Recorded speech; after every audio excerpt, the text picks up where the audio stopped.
एक बहुत ही सुंदर और हरा भरा गांव था जहां सूरज पीले कलर में ही उगता था। उस गांव में बहुत सारे लोग रहते थे, हंसी खुशी एक दूसरे से बातें करते थे, साथ में रहते, साथ में सुख दुख बांटते थे। वही गांव में एक बहुत ही ईमानदार और प्यारा लकड़हरा रहता था। एक दिन लकड़हरे की बीवी की तबीयत अचानक बिगड़ गई। वो कुछ पैसे मांगने के लिए गांव के जमींदार के पास जाने लगा। उसे जमींदार से कुछ पैसे चाहिए थे क्योंकि उसकी बीवी बीमार थी। जमींदार से मिलने के बाद उसे जमींदार ने कहा, मैं तुम्हें पैसे कैसे दे सकता हूँ, तुम तो एक गरीब हो और तुम मेरे पैसे भी नहीं चुका सकते, तुम मेरी औकात से बहुत बाहर हो। यह कहकर लकड़हरे को जमींदार ने घर से बाहर निकाल दिया। लकड़हरा नाराज होके वहां से निकल पड़ा। उसके दिमाग में बहुत सारी चीजें चलने लगी। मैं मेरे परिवार को कैसे संभालूंगा, मैं मेरे बीवी को कैसे पालूंगा, ये सोचते हुए वो जा रहा था। उसी रास्ते से एक अमीर आदमी चला आ रहा था। लकड़हरे ने उसको देखा और उस अमीर आदमी ने भी लकड़हरे को देखा। उस आदमी ने लकड़हरे को रुकाया और बोला, लकड़हरे, मुझे आज के दिन में बहुत सारी लकड़ियां चाहिए, तुम मुझे तोड़ के दे सकते हो क्या? अगर तुम मुझे बहुत सारी लकड़ियां तोड़ के दोगे तो मैं तुम्हें मुंह मांगी कीमत मतलब पैसे दूंगा। अगर तुम तैयार हो तो जाओ और मेरे लिए बहुत सारी लकड़ियां तोड़ के लाओ। ये लकड़ियों के बदले मैं तुम्हें बहुत सारे पैसे दूंगा जिससे तुम अपनी बीवी का इलाज करा सकते हो।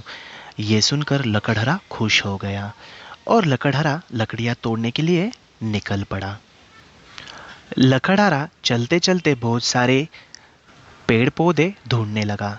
अभी लकड़हरा पेड़ पौधे ढूंढते ढूंढते एक ऐसी जगह आ पहुंचा जहाँ पे बहुत सारी लकड़ियां तोड़ने के लिए पेड़ थे, जो तोड़ने से किसी को किसी तरह का नुकसान ना हो सके। लकड़हरे ने बहुत सारी लकड़ियां तोड़ना चालू किया। लकड़ियां तोड़ते तोड़ते वो बहुत थक गया। लकड़हरे ने जितनी भी लकड़ियां तोड़ी थी वो सारी एक साथ बांध कर अपने सर पे लेके चलने लगा। चलते चलते उसने बहुत सारी चीज़ें याद की। अगर इस आदमी ने मुझे पैसे नहीं दिए तो मेरी सारी मेहनत पानी में मिल जाएगी। लकड़ियाँ लेके जाते वक्त लकड़हरे ने वो लकड़ियाँ गोडाउन में रख दी। लेकिन उस आदमी ने लकड़हरे को कहा कि मुझे उस कुएं की तरफ की लकड़ियाँ ही चाहिए। तो लकड़हरे ने कहा, उस कुएं की तरफ जाना बहुत ही मुश्किल है। फिर भी लकड़हरा कुएं की ओर चल पड़ा। देखता है तो कुएं में पानी भी था और साथ ही में कुआं बहुत गहरा भी था। लकड़हरे ने लकड़ियां तोड़ना चालू किया। कुएं से अचानक से एक आवाज आई और कुएं में से एक परी बाहर निकल के आई। परी ने लकड़हरे से कहा, बताओ लकड़हरे, तुम्हें क्या चाहिए? मैं तुम्हारी सारी इच्छाएं पूरी कर सकती हूँ। मैं तुम्हारे काम से बहुत खुश हूँ। बताओ तुम्हें क्या चाहिए? तब लकड़हरे ने कहा, मुझे कुछ नहीं चाहिए, मुझे सिर्फ अपने परिवार की खुशी चाहिए। ये बोलकर लकड़हरा वहां से निकल पड़ा। लकड़हरे को परी ने बहुत सारे चीजें दी जिससे लकड़हरे को अपने परिवार को संभालना आसान हो सके।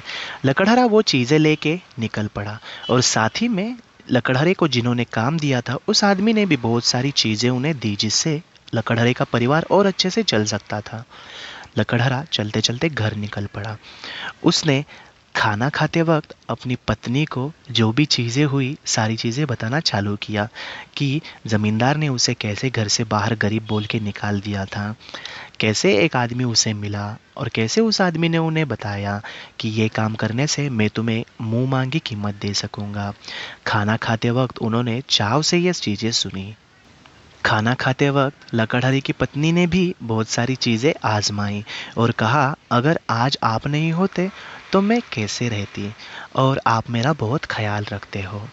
साथ ही में लकड़हरे ने भी उसकी साइड की बातें उन्हें बताना चालू की कि मैं आज तक तुम्हें बहुत ही गरीबी में रख रहा था, लेकिन आज से मैं तुम्हें बहुत सारी चीज़ें ला के दूंगा और जो तुम्हारी बीमारी है उसे भी अच्छे से डॉक्टर के पास लेके जाके मैं पूरा करूंगा। और दोनों सो गए। जैसे ही सुबह हो गई, लकड़हरे ने अपनी पत्नी को हॉस्पिटल ले गया और डॉक्टर को दिखाने के बाद उनकी पत्नी बहुत ही तंदुरुस्त हो गई। जो भी चीज़ें लकड़हरे को एंजल से मिली थी, उस चीज़ें से लकड़हरे ने अपना अच्छा सा बिजनेस चालू किया, समोसे का स्टॉल लगाया, जिससे बहुत सारे लोग उसके स्टॉल पे आने लगे। इससे लकड़हरे ने एक अच्छा सा बिजनेस भी चालू किया और अपने परिवार को संभालने के लिए बहुत सारी चीज़ें भी खरीदी। लोग आने लगे, लोगों को लकड़हरे के समोसे अच्छे लगने लगे, लोग चाव से खाने लगे। लोग अभी बातें बनाने लगे कि लकड़हरा कितने अच्छे से काम करने लगा है। लोगों को भी अच्छा लगने लगा कि ईमानदारी से काम करने वाला लकड़हरा आज इस अच्छे कामयाबी पे पहुंच चुका है। इसी के साथ ये कहानी का अंत होता है। धन्यवाद।